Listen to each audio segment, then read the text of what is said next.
So as you guys know, in this webinar, what we are covering are chatbot building best practices to improve the user experience of the chatbots that you guys are creating on the TARS platform. This is a webinar that we came up with earlier this week. We were thinking about what webinars we could do. We looked through our content inventory of the blog posts we created, and we realized we had this slightly old chatbot building best practices series, but we realized a lot of the content was still very applicable. And we figured what better way to refresh the content and tell you guys about it again than putting it all together in this in this webinar. Now, a lot of you guys might be wondering, why exactly do you need to care about chatbot building best practices? I mean, you've been in marketing for years now, probably, and you've built a lot of landing pages, you've built a lot of funnels for your marketing campaign. So why do you need to learn about building chatbots? Well, it turns out that building chatbots is very different than building other forms of marketing funnels. You don't have to think about all of the same considerations when you're building a chatbot as you do when you are building any of those other funnels. So for example, when you're building a landing page, you are thinking about things like CTAs, you're thinking about the layout of the page, you're thinking about what goes in each of the folds, and none of that applies in a chatbot because that's not how a chatbot is structured.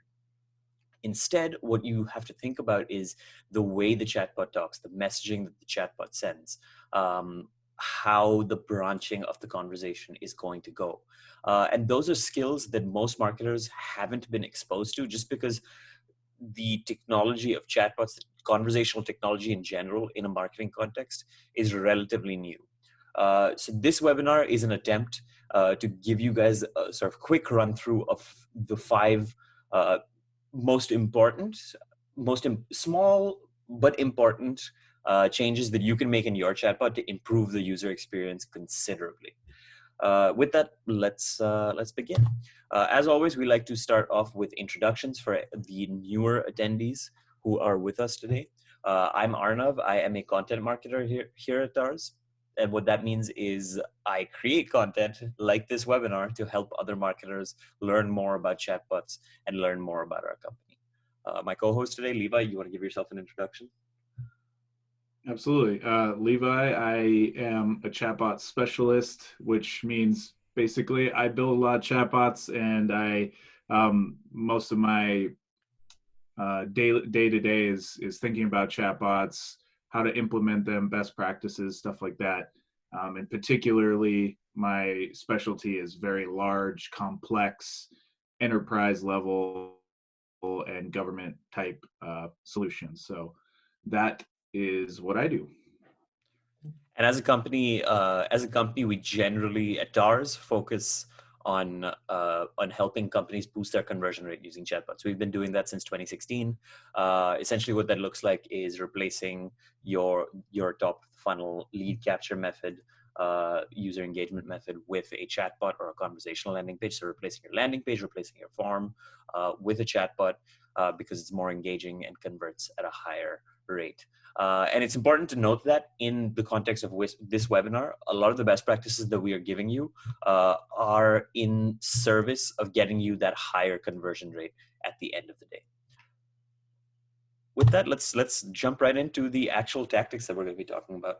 I figured we do this. If you guys have attended some of our previous webinars, we usually start with some definitions. We usually start we usually build up to the main content of our webinars. But today we are going to jump right in and get into the 5 tactics that we want to discuss. The first one that you guys need to look, or you guys need to think about, or over here as it says, number 3, is to make your chatbot look the part. And what we mean by that is, a lot of the times people don't think about chatbots as having a visual UX. You think about it as having a conversational UX, where the only thing that the user interacts with are the written messages in the chatbot. But when you think about it, a chatbot is at the end of the day still an interface that people are looking at. So you can't forget about how your chatbot looks when it's on the screen interacting with your prospects. This is something a lot of people forget about. We've noticed that a lot of people in our who use the TARS builder don't really pay attention to this kind of stuff, and they essentially just leave the default stock theme on their chatbots. And we highly recommend that people don't do this, because adding a little bit of visual appeal to your chatbot, changing the message bubble colors, changing the chat area color, is a great way to add branding into your chatbot. And brands are really what separate you from your competitors. They're what takes you from being that generic company that offers a service which dozens of companies are offering, into a unique company that offers that service in your own special way. And a great way to convey your brand is through visuals. So it really makes sense to think about the exact same visual branding cues that you think about in the context of your regular landing pages, in the context of your other marketing content in a chatbot. So what are the chatbot design best practices that you should be thinking about? What are the things that you guys should pay attention to when you are making your chatbot? And I figured for this section, this is pretty much how all of the best practices are structured. We'll tell you what they are, why they're important, and then show you guys, instead of telling you guys, what exactly you guys should be doing on this front. Let's take a look at this sample chatbot that we created in one of our previous webinars. This is a demo. We took the landing page of a workers' compensation law firm. Let me see if I can find the landing page that we used. I believe it was this one. And we transformed it into a conversational landing page. Now, this conversational landing page is, I'd say, a lot more engaging for a bunch of reasons. It transforms an otherwise lonely, kind of unengaging reading text, filling a form type of experience into a conversation. But as you can see, the visual branding of this chatbot is a little bit staid. There really isn't much on the page. It's got the standard stock TARS theme. It looks like it could be iMessage or Facebook Messenger, which could be good for some people, in that it's a familiar interface. But at the same time, if you clicked on a Google ad and you landed on a conversational landing page that looks like this with no branding, and it looks as generic as it does right now, you'd probably start to think that it looks like spam. You would think that this is just or you'd think that it's just any of the other dozens of workers' compensation law offices out there. So we want to avoid a situation like that. And I'll show you guys exactly how I would go about changing the design of this chatbot to make it fit with the brand of the company a little more. So let's jump into the back end of the chatbot. Over here, all I did was I changed the part before hellotars.com into admin.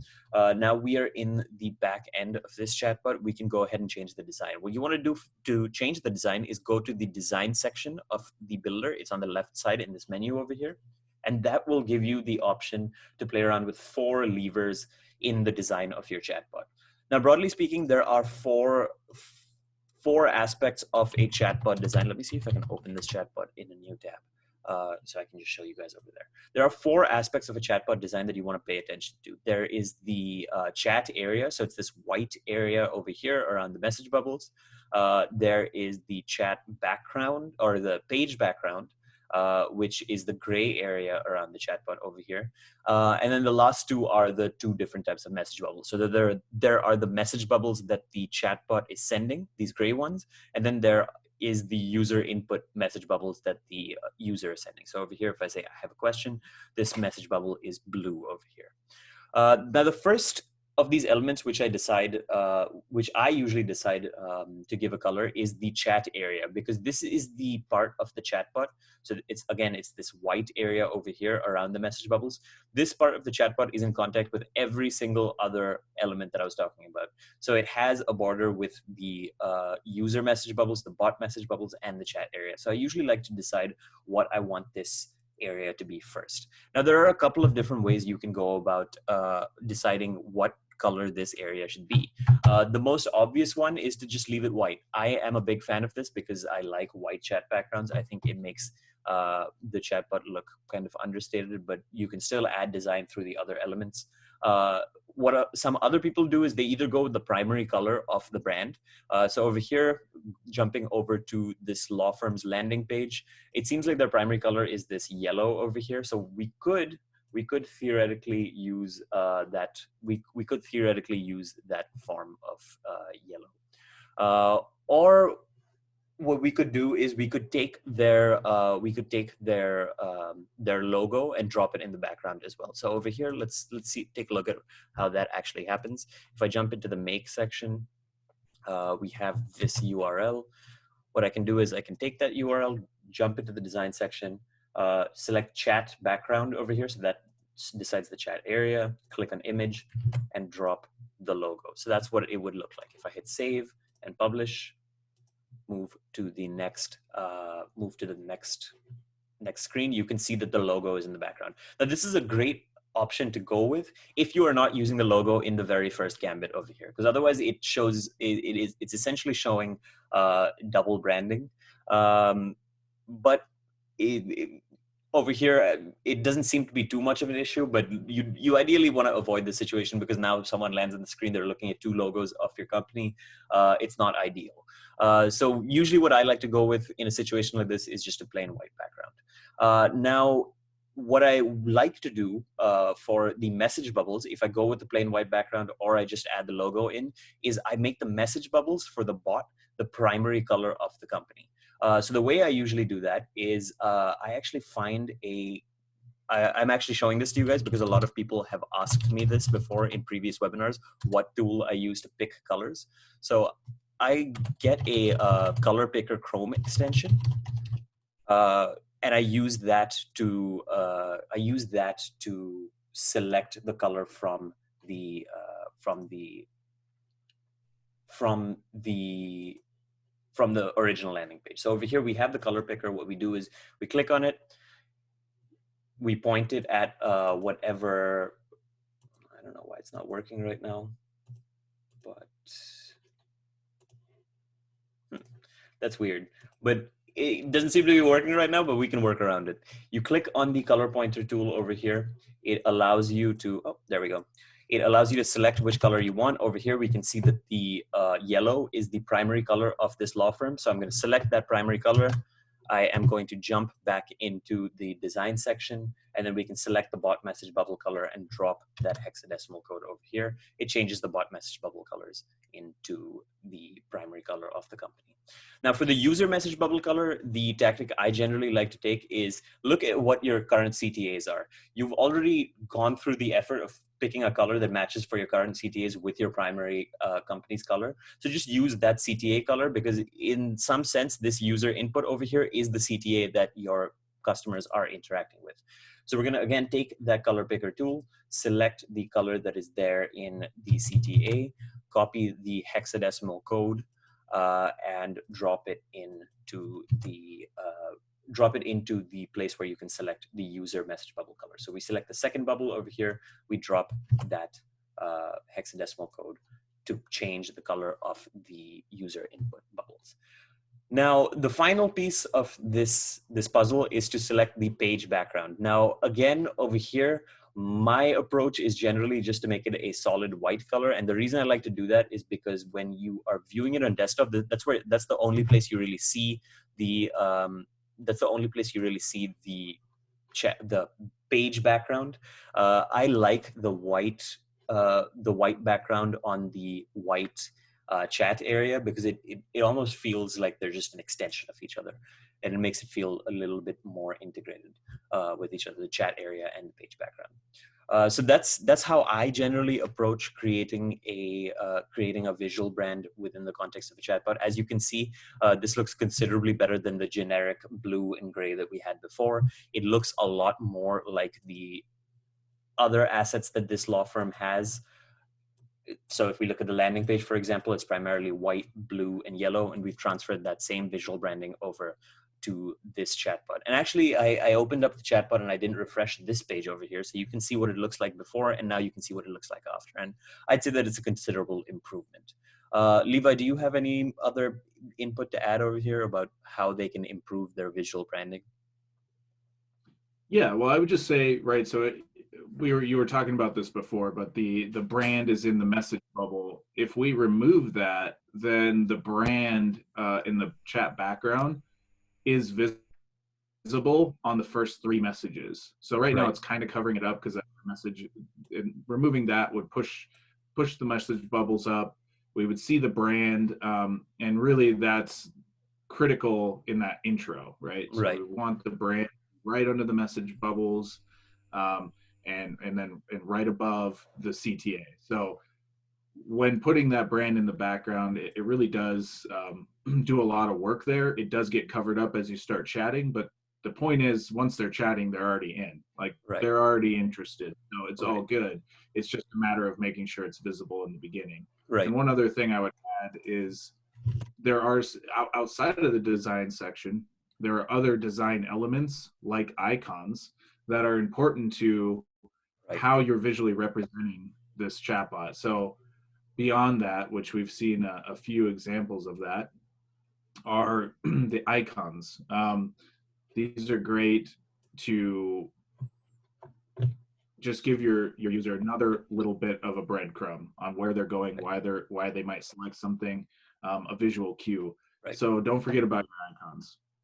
Right. And in case you're wondering what icons Levi's talking about, he's talking about these little icons over here on the buttons. And we're going to get into this a little bit more later on in the webinar, because as you'll see, there are a couple of recurring themes in these best practices, and visual cues are one of them. So with that, I think you guys are ready. You guys are ready to take your chatbot visual branding to the next level. We can move on to the next best practice that we have.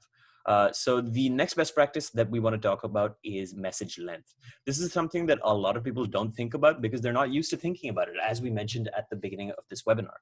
Message length isn't the sort of thing that you've had to ever think about in landing pages, but they are the sort of thing that you have to think about in chatbots.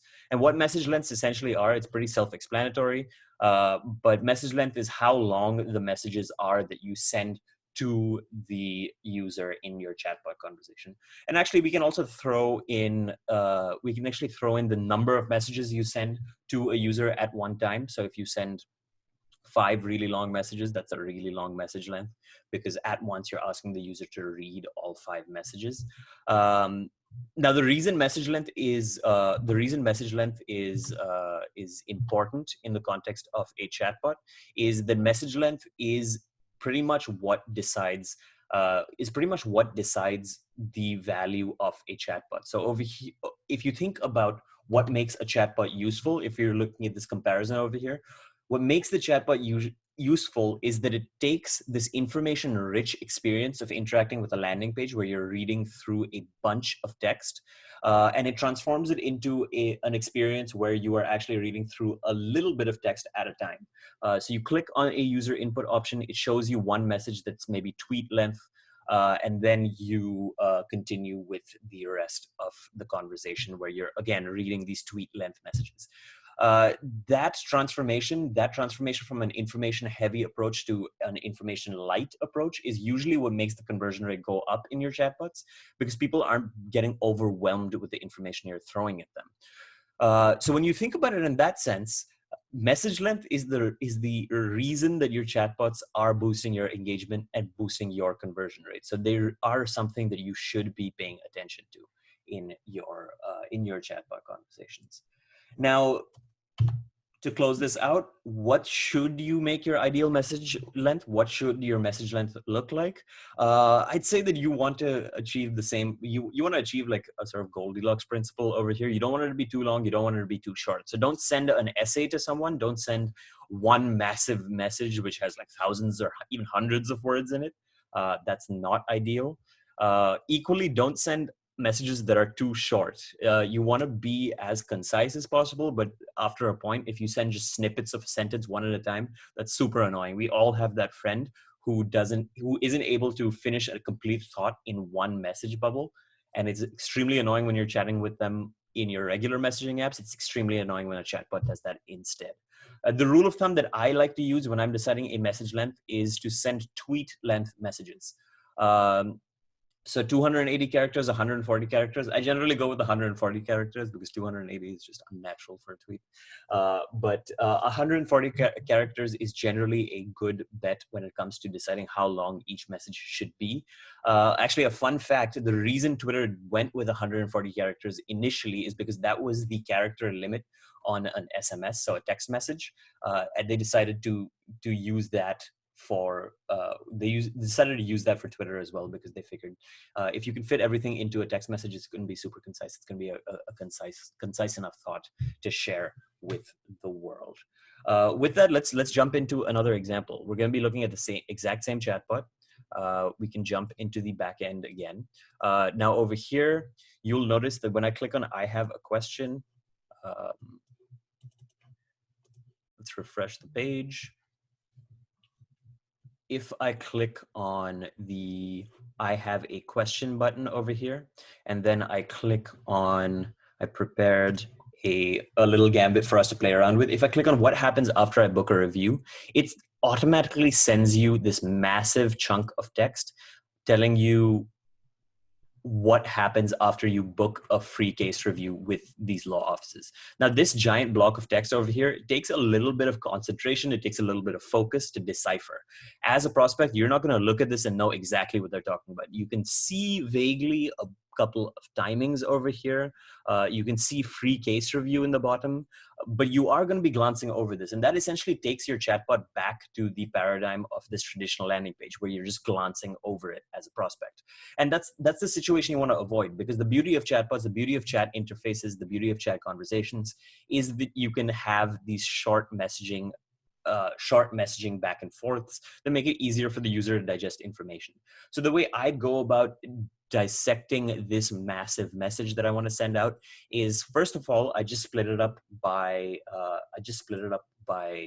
sentence, because usually the way human beings talk, the way human beings phrase things, one sentence is usually about tweet length. It's less than 140 characters. So let's go into this message over here and split it into a bunch of sentences. Once we receive your email, we will reply by phone, usually within a few minutes.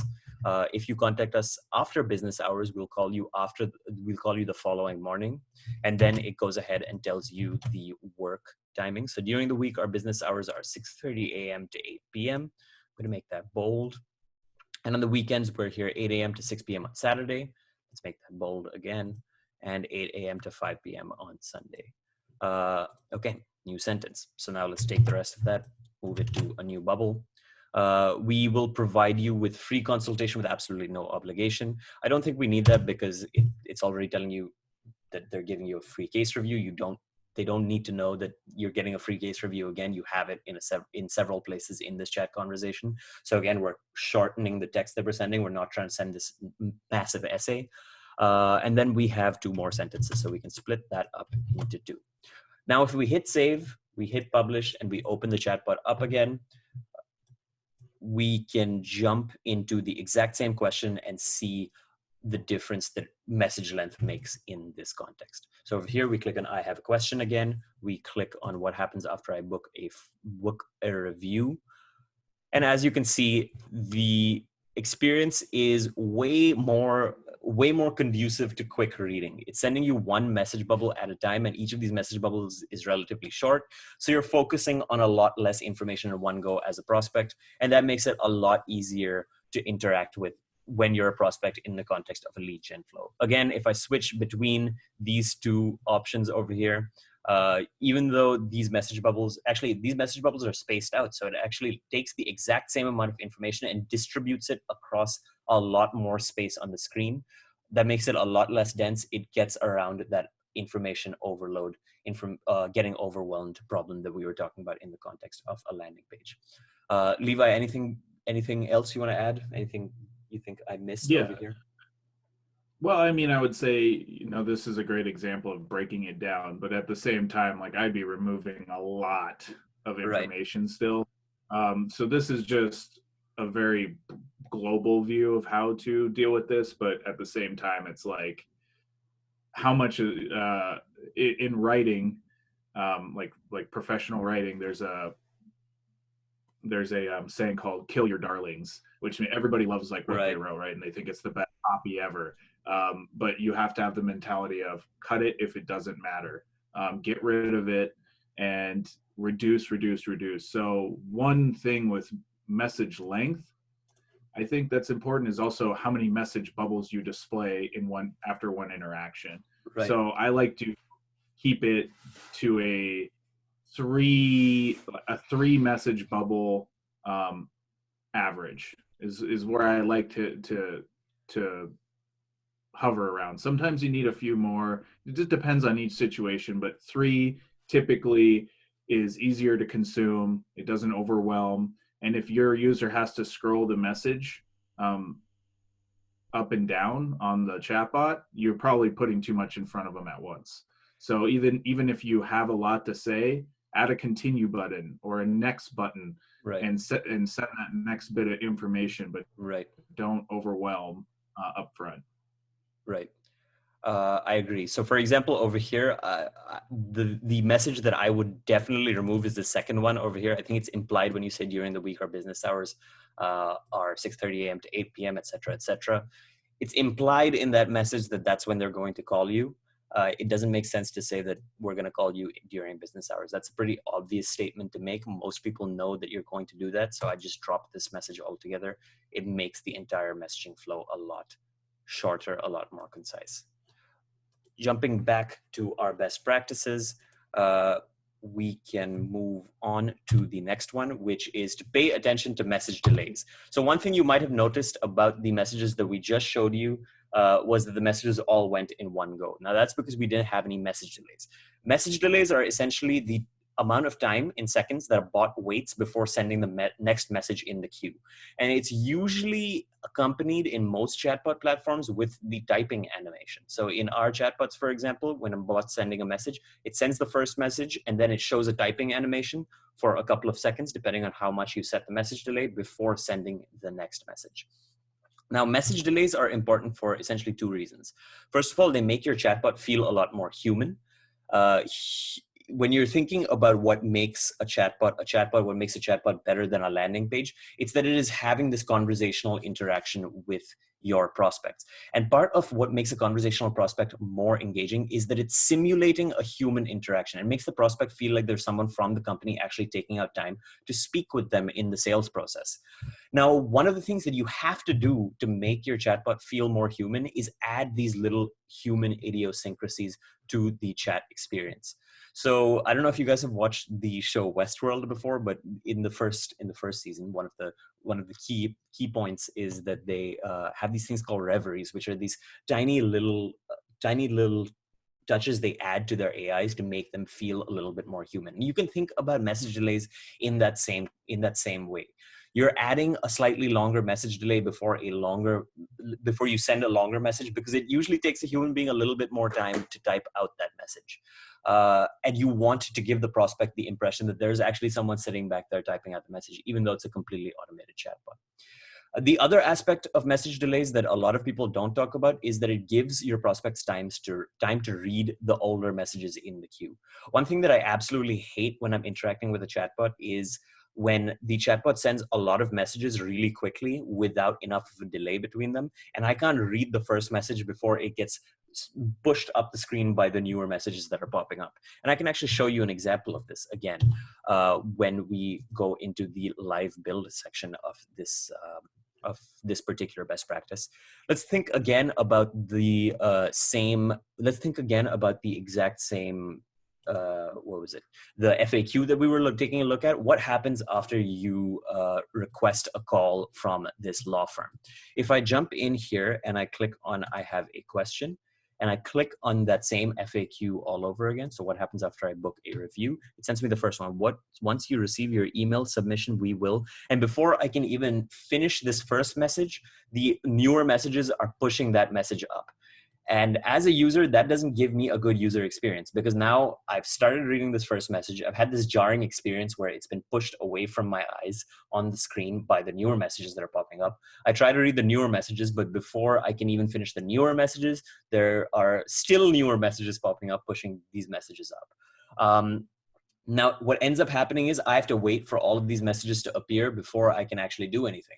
And that isn't an ideal user experience. It makes the conversational flow a lot more choppy, because instead of having a back and forth conversation where I read their messages, I send a user input, I read their messages, it's I read the messages, I send a user input, I say I have a question, and then I wait for all the messages to get sent, and then I read their messages. It's adding an extra step that doesn't add anything of value to the user experience, so you want to avoid it.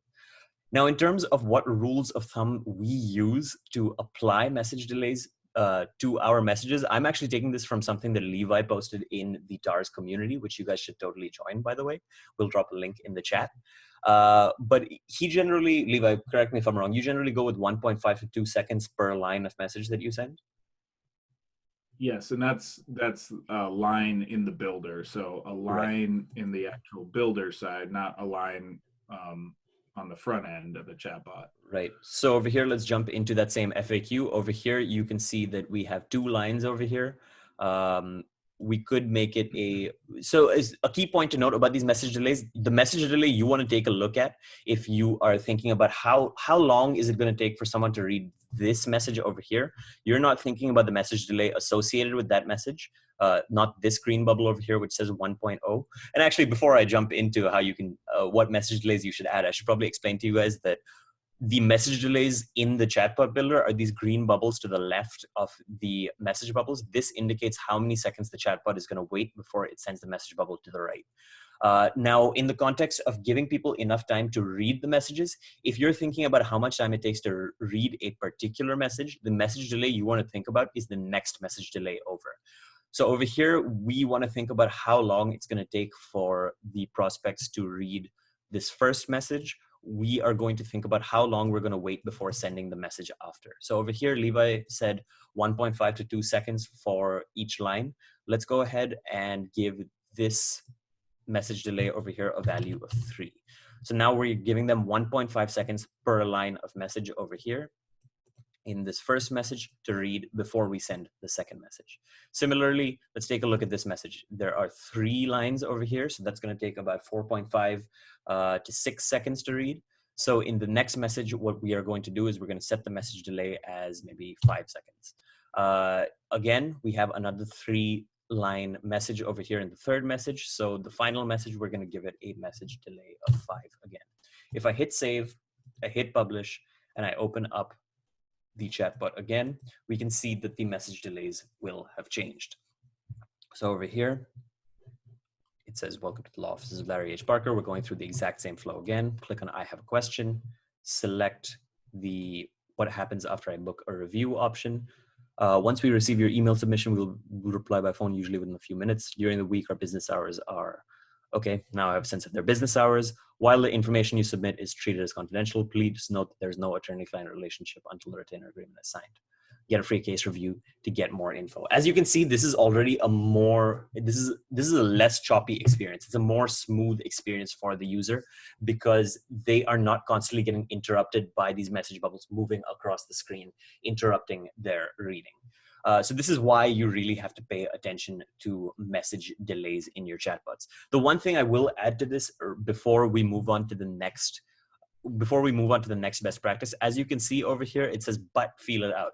You can use the rule that we use, 1.5 to 2 seconds per line, but we highly recommend that you feel it out. Do what, add message delays that you feel are natural. So for example, if you felt that one of these message delays, let's say the second message delay, I didn't have enough time to read this second message over here. That means that the message delay on the third message wasn't long enough because it didn't give me enough time to read this second message. So what I'm going to do is I'm going to jump into the builder. I'm going to jump back into this. Gambit over here, and I'm going to adjust the message delay over here. I'm going to maybe add 5.5 seconds to it, so I have an extra 0.5 seconds to finish reading the second message, and hit save. I highly recommend that you send your chatbots to your friends, your families, your colleagues, and ask them what they think about the experience. Usually they're going to tell you that they don't have enough time to read it, the messages move too quickly, and you can use that feedback to adjust these message delays once you've used the rules that we are talking about. about. If your message delays are too long, for example, I've had chatbots where I've sent the chatbot to someone that I know, they've interacted with it, and they've said, it's taking way too long for the messages to come. I'm already bored. I don't want to continue this interaction because it's just making me wait too long. And then I go in, I adjust the message delays from that base amount that I set with the rule that we were just talking about to make a more seamless flow. Moving on. One thing to add on that, message delays can be influenced by rich text too. So where we bolded the business hours, that's Right. really the important, that's the important information in that message bubble. So now they may glance over it and they may just get the stuff that really matters out of it, and it may actually not need that much of a delay because how their eyes flow across it, they're just getting that important information that good got it. So rich text can help you speed up messages and only Right. hit the important information. So I really do like bolding certain Right. keywords, and basically the rule of thought is you should be able to understand the sentence by reading the bold. And Right. if you can, then you did it right. Right.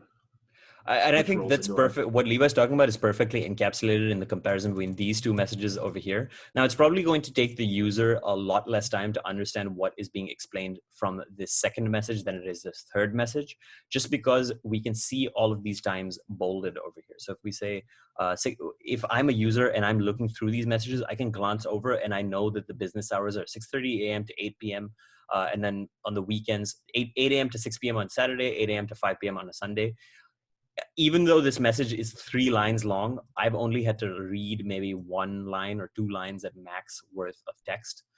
So you can adjust for that in your message delays. Over here, I increase the message delay before sending the next message, but actually what we could do is we could decrease the message delay. We could say 4.5 seconds because the user doesn't need as much time to read all 3 of these lines because they're just glancing over it and getting the main points from the bolded text. Now, the next, speaking of rich text, the next best practice that we want to share with you guys has to do with rich media. And what rich media essentially is everything but text. So anything that you can add into your conversational landing page, into your chatbots, into your conversational lead gen experiences that isn't the plain text that you're sending in the message bubbles. Now, in the traditional sense, what this means is pics, GIFs, videos. So if you're sending your logo over here, for example, that is an example of using rich media in your chatbot.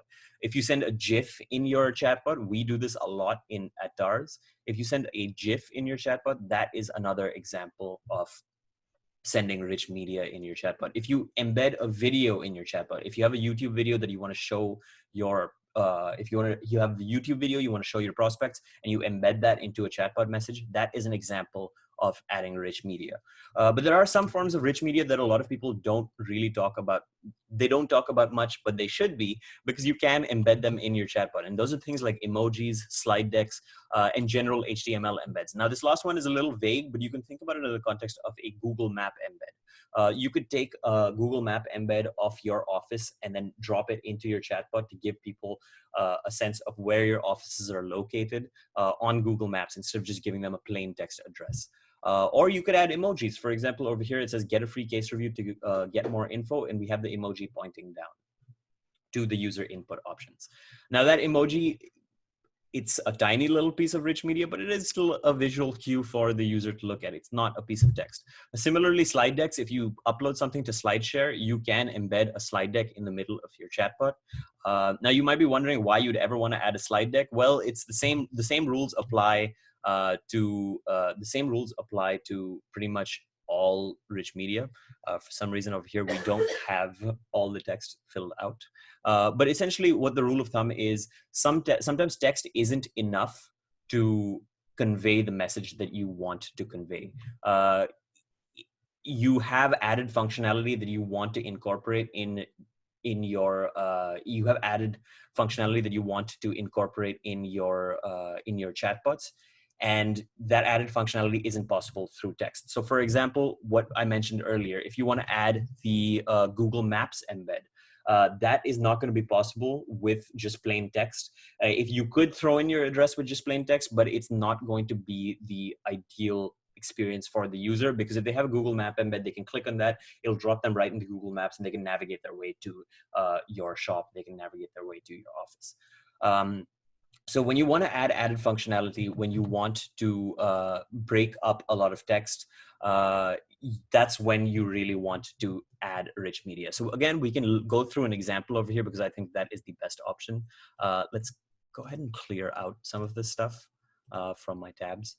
I tend to accumulate tabs over time. But over here, for example, let's jump into the back end. Oh, I think I accidentally closed back end of this chatbot. But no worries, we can just refresh this page. Let's take a look at, for example, why Larry H. Parker. Now over here, it says we've helped over 100,000 clients to recover $2 billion in compensation. Now that's a good value proposition to give when someone asks you why they should select your law firm. So why Larry H. Parker?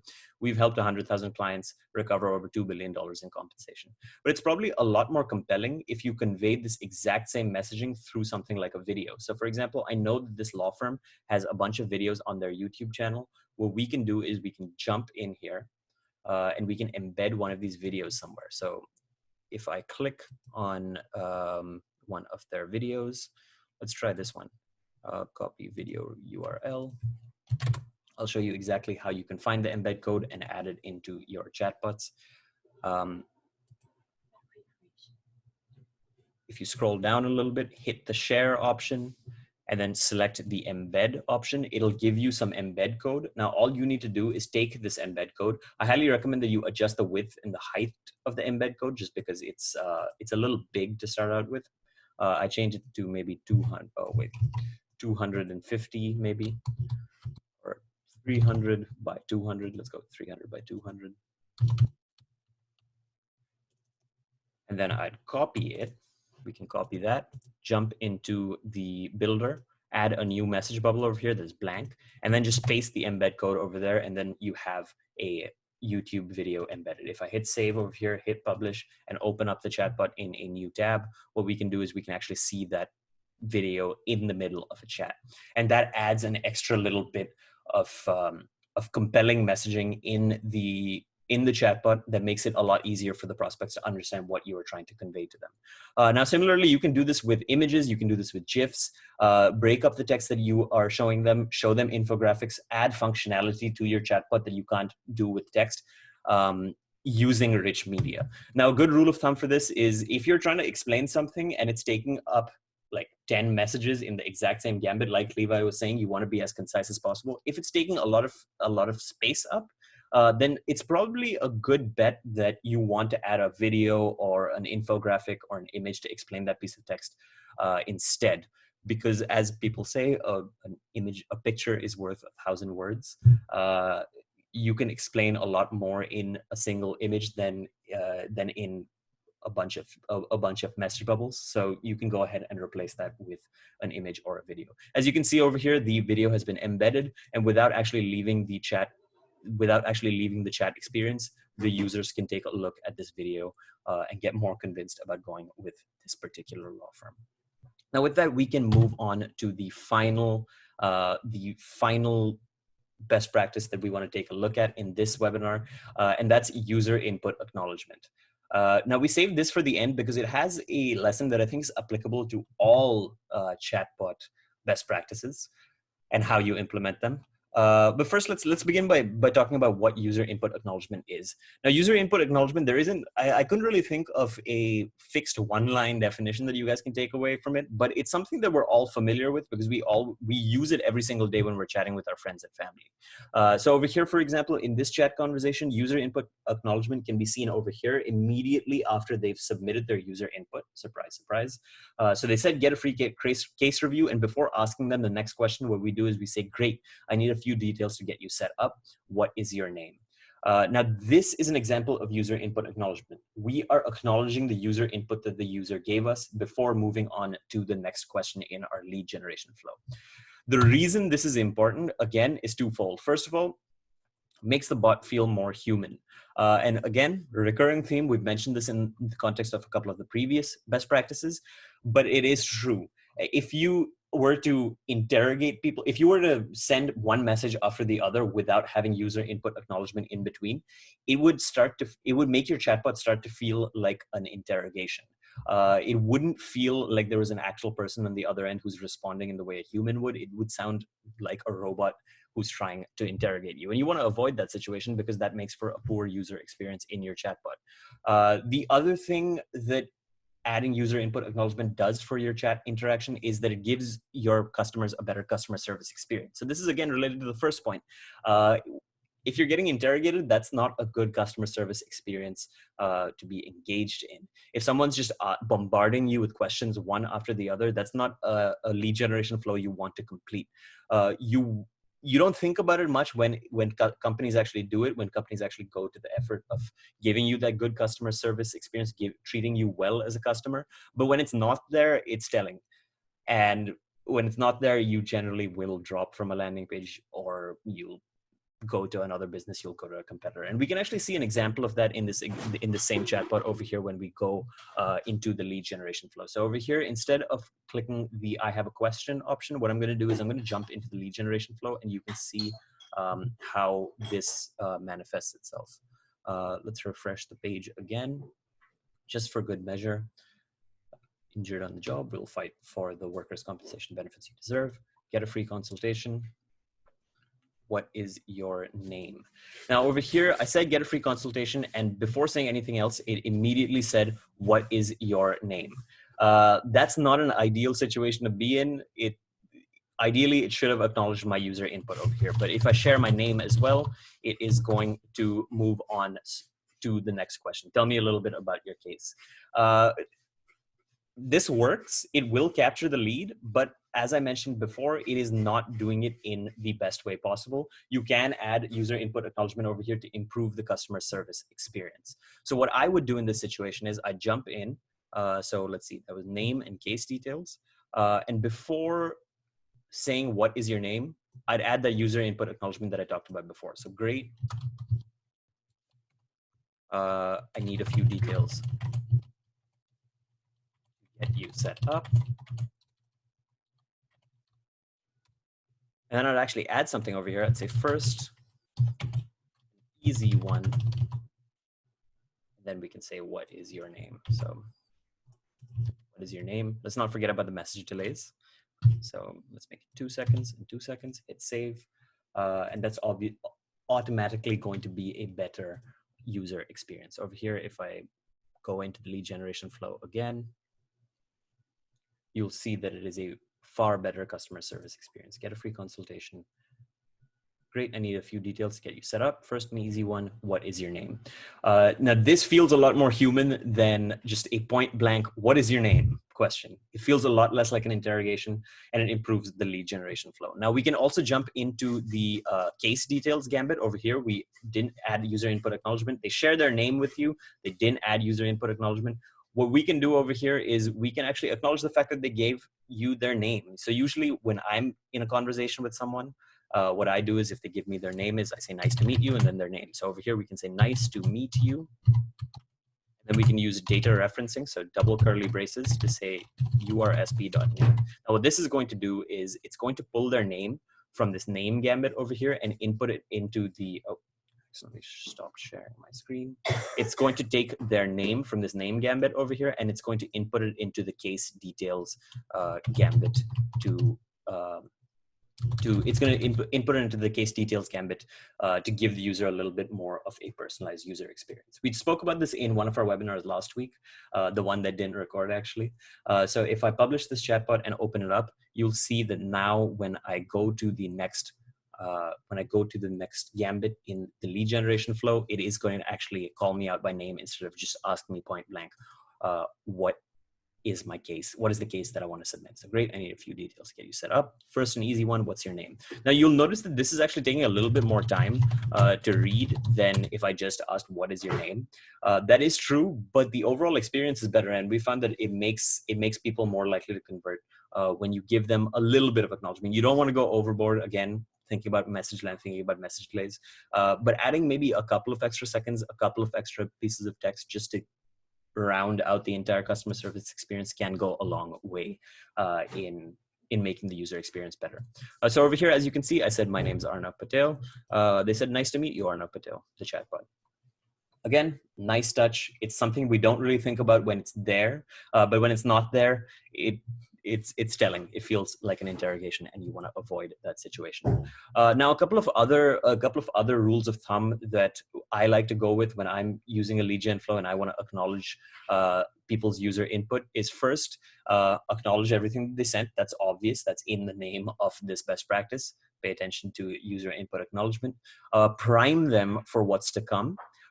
So that means if you're starting a lead generation flow, tell them, I'm going to be collecting a few details from you right now to get you set up.